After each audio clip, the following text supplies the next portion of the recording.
বলছি কি মা, বলছি তুমি বলে দাও সাদা ব্যাগটা কোথায়, আমি কলেজে বেরোবো। কি বুঝতে পারছি না।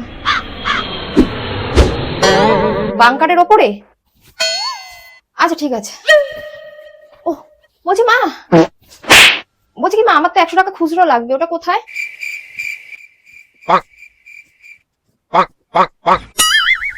তোমার ব্যাগে? কোথায়? ডয়ারে? ঠিক আছে। কেন মা তুমি কথা বলতে পারছো না?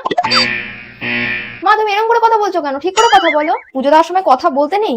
কেন কথা বলতে নেই? ও মা, বলছি যে বাবা লুঙ্গি খুঁজে পাচ্ছে না, লুঙ্গিটা কোথায় মেলেছো? ছাদে আছে নাকি নিচে? দেখছি আমি পুজোটা করছি, মে মে মে এমনি সময় কারোর কোনো খোঁজ পড়বে না। যখন আমি ঠিক পুজোটা দিতে ঢুকবো অমনি বলবে মা এটা কোথায়।